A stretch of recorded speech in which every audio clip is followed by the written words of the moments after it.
ఈ మధ్య మనం అందరము యూట్యూబ్ కానీ, ట్విట్టర్ కానీ, ఇన్స్టాగ్రామ్ కానీ, టెలిగ్రామ్ కానీ ఇలా రకరకాల ప్లేసెస్లో చాలామంది ప్రాఫిటబుల్ ట్రేడర్స్ లక్షల్లో స్క్రీన్ షాట్లు పెడుతూ వాళ్ళలాగా మనం కూడా ట్రేడ్ చేద్దామని చెప్పి వాళ్ళ దగ్గర కోర్సెస్ అటెండ్ అవుతున్నాము, వెబినార్స్కి అటెండ్ అవుతున్నాము, డబ్బులు పే చేస్తున్నాము, ఆన్లైన్లో కూడా ఫ్రీగా చాలా నేర్చుకుంటున్నాము. సో వాళ్ళు చెప్పే టెక్నికల్ అనాలిసిస్ అవ్వచ్చు, ఏదైనా స్ట్రాటజీ అవ్వచ్చు, ఏదైనా ఇండికేటర్ గురించి అవ్వచ్చు, ఇవన్నీ నేర్చుకుంటున్నాము. మనం ఎగ్జాక్ట్గా వాళ్ళు చెప్పినట్టు ఫాలో అయినప్పటికీ కూడా మనం లాసెస్ చేస్తూ ఉంటాము. ఇలా లాసెస్ వచ్చినప్పుడు మనం వాళ్ళని బ్లేమ్ చేస్తున్నాము, లేదంటే ఇండికేటర్ని బ్లేమ్ చేస్తున్నాము, లేదంటే అసలు మార్కెటే బాగాలేదు అందుకే నాకు వస్తుంది లాస్, లేకపోతే నా ఒక్కడి స్టాప్ లాస్ హిట్ అవుతుంది తర్వాత వెళ్ళిపోతుంది అని చెప్పి మనల్ని బ్లేమ్ చేసుకున్నాము. ఏదో అవుతుంది ఇక్కడ. కానీ ఇక్కడ అసలు ప్రాబ్లమ్ స్ట్రాటజీదా, ఇవన్నిటిదా, లేకపోతే మన హ్యూమన్ సైకాలజీదే మేజర్ ప్రాబ్లమా, ఇవన్నీ మనం ఈ వీడియోలో తెలుసుకుందాము. నా పేరు నిహాల్, మీరు చూస్తున్నది మార్కెట్ ఫీడ్. ఇంకా మొదలు పెడదామా?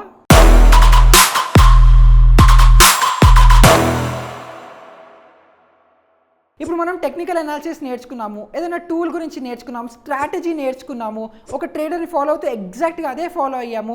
అయినప్పటికీ కూడా మనకి ప్రాఫిట్స్ రావట్లేదంటే దానికి ఒకటే రీజన్, అది మీరు. ఇప్పుడు నాలో ఏంటి ప్రాబ్లము? నేను ఆ యూట్యూబర్ కానీ, ఇన్ఫ్లుయెన్సర్ కానీ, వెబినార్ ఎవరైతే కండక్ట్ చేస్తున్నారో వాళ్ళు ఏం చెప్తే ఎగ్జాక్ట్గా అదే ఫాలో అయ్యాను కదా, అయినా లాసెస్ వస్తున్నాయంటే నా తప్పు ఎలా అవుతుంది అని మీరు అనుకుంటూ ఉండొచ్చు కదా. దానికోసము నేను ఇప్పుడు చెప్పే 14 క్వశ్చన్స్ మిమ్మల్ని మీరు అడగండి. అప్పుడు తర్వాత మీకు ఆన్సర్ మీకే వస్తుంది ఎందుకు లాసెస్ వస్తున్నాయని. ఇప్పుడు నేను అడిగే ఈ 14 క్వశ్చన్స్కి మీరు ఆనెస్ట్గా ఆన్సర్స్ ఇవ్వండి. ఎందుకంటే మిమ్మల్ని ఎవరు జడ్జ్ చేయట్లేదు, ఎవరు ఏం అనట్లేదు. ఎందుకంటే ఇది మనము నేర్చుకోవడానికి, మనం దీని నుంచి బెటర్ అవ్వడానికి ట్రై చేస్తున్నాం. కాబట్టి ఈ 14 క్వశ్చన్స్కి మీ ఆన్సర్స్ ఏంటి అనేది ఆనెస్ట్గా మీరు మీ మైండ్లో చెప్పుకోండి. సో ఇప్పుడు నేను అడిగే ఫస్ట్ క్వశ్చన్ ఏంటంటే, మీరు స్టాక్ మార్కెట్ నుంచి డబ్బు సంపాదించాలనంటే కన్ఫర్మ్గా 100% మార్కెట్ ఎటు వెళ్తుంది అని మీకు డైరెక్షన్ క్లారిటీగా కన్ఫర్మ్గా తెలిసి ఉండాలని మీరు అనుకుంటున్నారా? సెకండ్ క్వశ్చన్ ఏంటంటే, అసలు ట్రేడింగ్లో అసలు లాసెస్ ఉండవు అని అనుకుంటున్నారా? థర్డ్ క్వశ్చన్ ఏంటంటే, ట్రేడింగ్లో లాసెస్ రావచ్చు, ఇదంతా పార్ట్ ఆఫ్ ట్రేడింగ్ అని మీరు కన్విన్స్ అవుతున్నారా? ఫోర్త్ క్వశ్చన్ ఏంటంటే, మీరు ట్రేడ్ తీసుకునే ముందర నాకు ఇంత పర్సెంటేజ్ కానీ ఇంత అమౌంట్ కానీ లాస్ వస్తుంది అని మీరు ఎప్పుడైనా ఫిక్స్ అయ్యారా? ఫిఫ్త్ క్వశ్చన్ ఏంటంటే, మీరు మార్కెట్ ఆ పైకి వెళ్తుంది లేకపోతే ఇప్పుడు కిందకు వస్తుంది అని అలా అందాజాగా తుక్కాగా ఏమన్నా చేస్తున్నారా?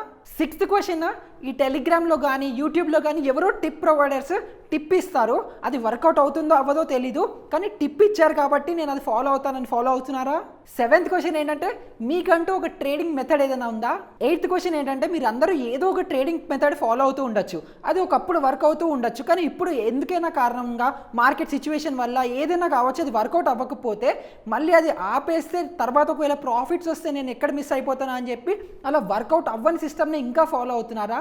నైన్త్ క్వశ్చన్ ఏంటంటే, మీకు ట్రేడింగ్ నుంచి ఏదైనా ప్రాఫిట్స్ వస్తే దాన్ని విత్డ్రా చేసేసి మీ ఖర్చులకు వాడుకుంటున్నారా, లేకపోతే ఆ ప్రాఫిట్స్ కానీ లాసెస్ కానీ ట్రేడింగ్ అకౌంట్లో అలానే ఉంచి దాన్ని కాంపౌండ్ అవ్వనిస్తున్నారా? ఇంకా 10th క్వశ్చన్, మన అందరూ ఎప్పుడప్పుడు ఏదో ఒకటి టైంలో ఇది ఫేస్ చేసే ఉంటారు. మన ట్రేడింగ్ అనాలిసిస్ బాగానే ఉంది, ఇండికేటర్ యూజ్ చేస్తే అది బాగానే ఉంది, అంత కరెక్ట్గా ఉంది, కానీ ట్రేడ్ తీసుకుంటే లాస్ ఎక్కడ వస్తుందన్న భయంతో ఆ ట్రేడ్ అసలు తీసుకోకుండా ఎప్పుడైనా ఉన్నారా? ఇంకా 11th క్వశ్చన్ వచ్చేసి, సపోజ్ ట్రేడ్ తీసుకున్నారు, ప్రాఫిట్ కూడా వస్తుంది, కానీ ఆ ప్రాఫిట్కి మీరు హ్యాపీగా లేక ఇంకా ప్రాఫిట్ వస్తుంది అని అత్యాసకు పోయి అది మళ్ళీ రివర్స్ వచ్చి లాస్ ఎప్పుడైనా వచ్చిందా? ఇంకా నెక్స్ట్ క్వశ్చన్ వచ్చేసి, ఇప్పుడు నేను ట్రేడ్ తీసుకోకపోతే ప్రాఫిట్ మిస్ అయిపోతాననే ఫోమోతో ఎప్పుడైనా ట్రేడ్ తీసుకున్నారా మీరు? ఇప్పుడు నేను నెక్స్ట్ అడిగే క్వశ్చన్ కొంచెం హైపోథెటికల్, దానికి మీరేమనుకుంటున్నారో కింద కమెంట్స్లో మాకు చెప్పండి. సపోజ్ రేపు దేవుడు మీ ముందరకు వచ్చి మీకు ట్రేడింగ్లో కానీ ట్రేడింగ్ రిలేటెడ్లో కానీ ఏదైనా ఒక స్కిల్ ఇవ్వాలి అని అనుకుంటే మీరు ఏ స్కిల్ రావాలని కోరుకుంటారో కింద కమెంట్స్లో చెప్పండి. సో ఇప్పుడు ఈ లాస్ట్ 14th క్వశ్చన్ ఏంటంటే, అసలు ట్రేడింగ్లో 90% మందికి లాసెసే వస్తాయని అంటున్నారు. సో ఈ 90% మందికి అసలు లాసెస్ ఎందుకు వస్తున్నాయని మీరు అనుకుంటున్నారో మాకు కింద కమెంట్స్లో చెప్పండి. ఇప్పుడు నేను అడిగిన మీ 14 క్వశ్చన్స్కి ట్రేడింగ్ ఇన్ ద జోన్ అని ఒక ఫేమస్ బుక్ ఉంది ట్రేడర్స్ కమ్యూనిటీలో, ఇది మార్క్ డౌగ్లస్ గారు రాశారు. దీంట్లో అసలు ట్రేడింగ్ సైకాలజీ అంటే ఏంటి, ట్రేడింగ్ రిలేటెడ్ ఆన్సర్స్ అన్నీ ఈ బుక్లో ఉన్నాయి. సో ఇప్పుడు ఈ క్వశ్చన్స్కి ఆన్సర్స్ ఎక్స్ప్లెనేషన్ ఆయన ఈ బుక్లో ఏలేచ్చారో మనం దాన్ని తెలుసుకోవడానికి ట్రై చేద్దాం. ఇప్పుడు మీరు యూట్యూబ్లో కానీ ఎక్కడైనా ఫండమెంటల్ అనాలిసిస్ కానీ టెక్నికల్ అనాలిసిస్ కానీ ఇవి నేర్చుకుంటూ ఉంటే అక్కడ పివట్ పాయింట్స్ సపోర్ట్ ఇంకా రెసిస్టెన్స్గా యాక్ట్ చేస్తాయని నేర్చుకుని ఉండొచ్చు. అలాగే కొంతమంది మూవింగ్ యావరేజెస్ సపోర్ట్ ఇంకా రెసిస్టెన్స్గా యాక్ట్ చేస్తాయని చెప్పొచ్చు. ఇంకొంతమంది ఏమో వీవ్యాప్ కూడా సేమ్ అదే పని చేస్తుంది అని చెప్పొచ్చు. సో ఇవన్నీ ఒకటే రాగా పనిచేస్తున్నాయి. ఇంకా చాలామంది ఇవి ఫాలో చేస్తూ ఉన్నారు కదా, ఇవి ఎప్పటి నుంచో మార్కెట్లో ఉన్నాయి. సో చాలామంది లక్షల మంది దీన్ని యూజ్ చేస్తున్నారు ఎవ్రీడే. సో ఇలా ఇంతమంది సేమ్ సిస్టమ్ ఫాలో చేస్తుంటే అది మీకు ప్రాఫిట్ ఇస్తుంది అని మీరు అనుకుంటున్నారా? ఇంకా జెరోదా CEO అయిన నితిన్ కామత్ 90% ట్రేడర్స్ అసలు ప్రాఫిటే చేయరు, 10% ఎవరైతే ప్రాఫిట్ చేస్తున్నారో వాళ్ళలో 9% మంది అసలు ఎఫ్డి రిటర్న్స్ కూడా చేయట్లేదు. మిగతా ఓన్లీ 1% ఎఫ్డి రిటర్న్స్ని బీట్ చేసి యాక్చువల్గా మార్కెట్ నుంచి డబ్బు సంపాదిస్తున్నారు అని చెప్తున్నారు. కానీ ఇలా ఎందుకు అవుతుంది అని మార్క్ డోగ్లస్ గారు ఈ ట్రేడింగ్ ఇన్ ద జోన్ బుక్లో క్లియర్గా మెన్షన్ చేశారు. అందులో ఏం చెప్తున్నారంటే build your own rules. So ఈ బిల్డ్ యువర్ ఓన్ రూల్స్ అంటే దాన్ని మనం ఎలా అర్థం చేసుకోవచ్చు? మార్కెట్స్ అనేవి వోలటైల్ ఉంటాయి, ఒకసారి పైకి వెళ్తూ ఉంటాయి, ఒకసారి కిందకు వస్తూ ఉంటాయి. ఏదో మేజర్ న్యూస్ వస్తుంది దానికి రియాక్ట్ అవుతూ ఉంటాయి, కంపెనీ రిజల్ట్స్ వస్తాయి అప్పుడు కూడా రియాక్ట్ అవుతుంది. ఇప్పుడు మనం రీసెంట్గా కోవిడ్ ఇంకా యుక్రెయిన్ వార్లో కూడా చూసుంటాము, మార్కెట్స్ చాలా వోలటైల్ ఉంటాయి. మనం సపోర్ట్ రెసిస్టెన్సెస్ రెస్పెక్ట్ చేయవు, ఇండికేటర్స్ని ఫాలో అవ్వు, ఎలా పడితే అలాగే వోలటైల్గా మూవ్ అయిపోతూ ఉంటుంది. కానీ ఇలాంటప్పుడు మనం మార్కెట్ని ఎలాగో కంట్రోల్ చేయలేం కదా, కానీ మనం కంట్రోల్ చేయగలిగేది ఒకటి ఉంది. అదేంటో చెప్పనా? మనల్ని మనము, మన ఎమోషన్స్ని, మన సైకాలజీని మనము డెఫినెట్గా కంట్రోల్ చేసుకోవచ్చు. సో ఇప్పుడు మీరు అందరూ యూజ్ చేసే స్ట్రాటజీస్ కానీ, ఇండికేటర్స్ కానీ, అనాలిసిస్ కానీ యూజ్ చేస్తున్నప్పటికీ దాంట్లో మీ సొంతంగా మీ సైకాలజీకి ఫిట్ అయ్యేలాగా, మీ మైండ్ సెట్కి సెట్ అయ్యేలాగా, మీ లాస్ ఎపిటైట్కి సెట్ అయ్యేలాగా ఆ స్ట్రాటజీస్ని కొంచెం ట్వీక్ చేయాలి. ట్వీక్స్ అంటే ఏంటి? చేంజెస్. సపోజ్ మీరు మూవింగ్ యావరేజెస్ గురించి తెలుసుకుంటే, moving average suppose 20 moving average use చేయమంటున్నారు, 21 మూవింగ్ యావరేజ్ యూజ్ చేయమంటున్నారు. కానీ మీరు మీ సైకాలజీకి మీరు టెస్టింగ్ చేసేటప్పుడు మీకు 19 మూవింగ్ యావరేజెస్ లేకపోతే 25 మూవింగ్ యావరేజ్ మీకు వర్కౌట్ అవ్వచ్చు. సో అలాగా మీరు అలా మీకు కొంచెం ట్వీక్స్ చేసి ఇండికేటర్ గురించి తెలుసుకొని, లేదంటే ఏదైనా టెక్నికల్ అనాలిసిస్ గురించి నేర్చుకొని దాంట్లో మీరు మళ్ళీ దాన్ని మోడిఫై చేసి కొంచెం రీసెర్చ్ అనేది చేసి దాన్ని కొంచెం మారుస్తే మీకు బెటర్ రిజల్ట్స్ ఉంటాయి మీ సైకాలజీ ప్రకారం. సో ఇప్పుడు మీరు నన్ను అడగచ్చు, నేను అలా స్ట్రాటజీని ట్వీక్ చేసి ట్విస్ట్ చేసి కొంచెం చేంజ్ చేస్తే దాంట్లో లాసెస్ వస్తే ఏంటి పరిస్థితి అని. అలా లాసెస్ వచ్చినా ప్రాఫిట్ వచ్చినా మీ యాక్షన్స్కి మీరు రెస్పాన్సిబుల్గా ఉండాలి. సో ఇప్పుడు మీరు అలా స్ట్రాటజీని డైరెక్ట్గా డిప్లాయ్ చేసేస్తారా? చెయ్యరు కదా. మీరు బ్యాక్ టెస్టింగ్ చేస్తారు, కొంచెం ఫార్వర్డ్ టెస్టింగ్ చేస్తారు, పేపర్ ట్రేడ్ చేస్తారు. మీకు నమ్మకం వచ్చి అది మీకు వర్కౌట్ అవుతుందని నిజంగా తెలిసినప్పుడే కదా మీరు మీ సొంత డబ్బులు పెడతారు.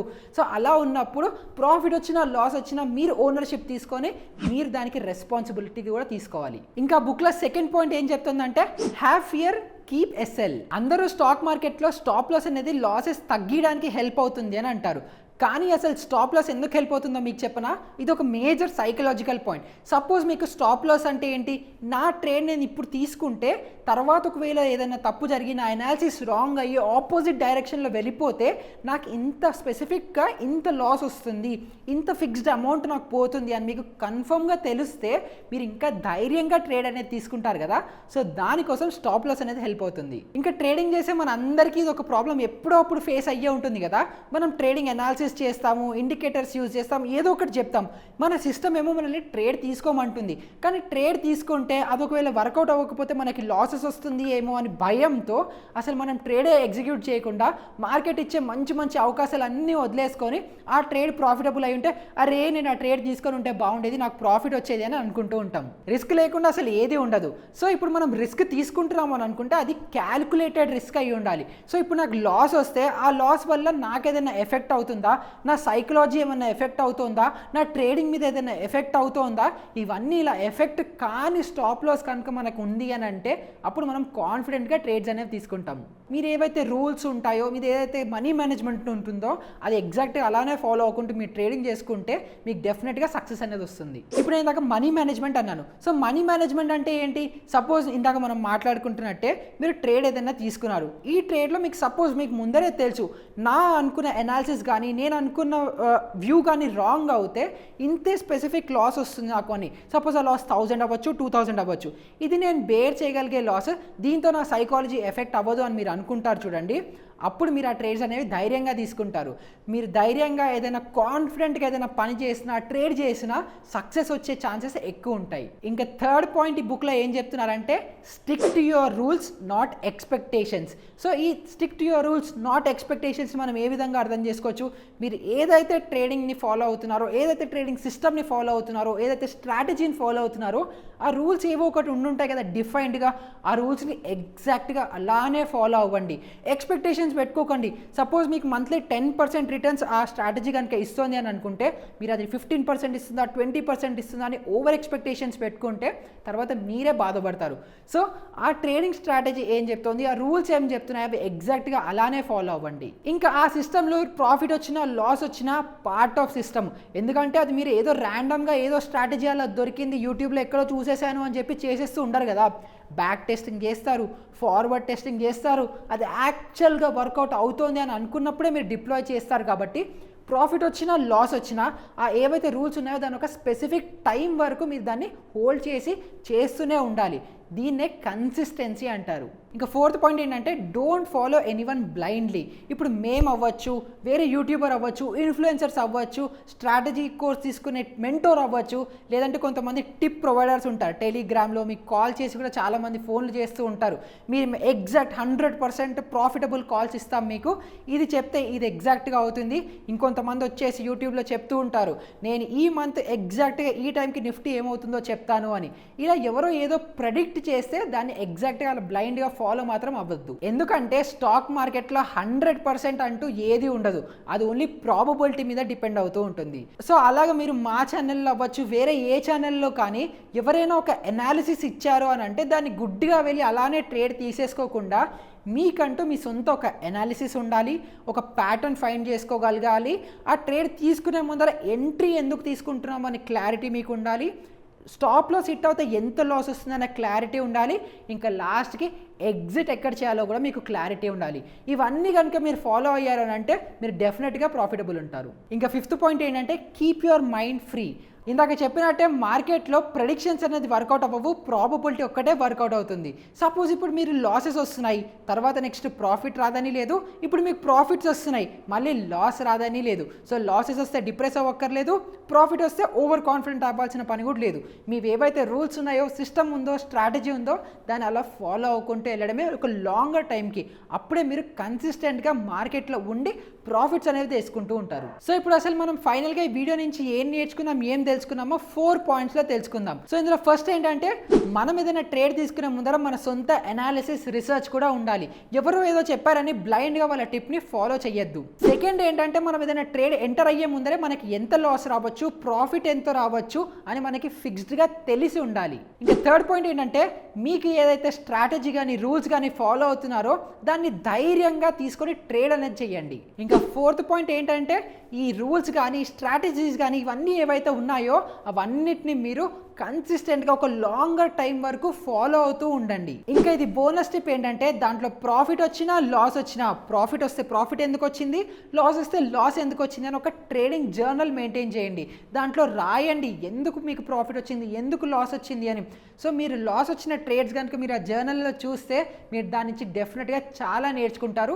ఇది నాకు పర్సనల్గా ట్రేడింగ్ జర్నల్ అనేది చాలా హెల్ప్ అయింది. నేను ఎప్పుడు ఏ ట్రేడ్ తీసుకున్నా వెంటనే ఆ బుక్లో ఎందుకు తీసుకున్నాను, దాని రీజన్ ఏంటి, నా టార్గెట్ ఏంటి, లాస్ ఏంటి అన్నీ మెన్షన్ చేసుకుంటాను. సో ఇలాంటి బేసిక్ సైకాలజీ కానీ మనీ మేనేజ్మెంట్ కానీ రూల్స్ కానీ ఇవన్నీ ఫాలో అవుతే మార్కెట్ నుంచి డబ్బు సంపాదించడం పెద్ద కష్టమేం కాదు.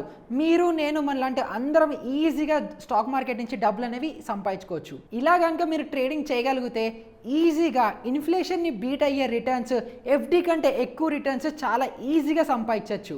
ఇంకా ట్రేడింగ్ని ఏదో తుక్కలాగా ఏదో అది అవుతే అవుతుంది, నా డబ్బులు పోతే పోయి ఉంటే ఉంటాయని గ్యాంబ్లింగ్ లాగా కాకుండా ట్రేడింగ్ ఒక ప్రాపర్ బిజినెస్గా చూడడం నేర్చుకోండి. ఇప్పుడు నేను మీకు ఇందాక అడిగిన 14 క్వశ్చన్స్కి ఆన్సర్స్ వచ్చాయని అనుకుంటున్నాను. సో ఇప్పుడు మీరు ఇవన్నీ చూసిన తర్వాత కూడా ఎవరైనా కొత్తగా ట్రేడింగ్ స్టార్ట్ చేయాలనుకుంటే అబ్బా ఇంత ట్రేడింగ్ స్టార్ట్ చేయాలా, ఇంత సైకాలజీ మీద వర్కౌట్ చేయాలా, ఇంత కష్టమా, ఇవన్నీ ఏం పడతానులే అని మీకు అనిపిస్తే అప్పటికి కూడా మీరు ఇన్వెస్ట్మెంట్ అనేది చేయాలి.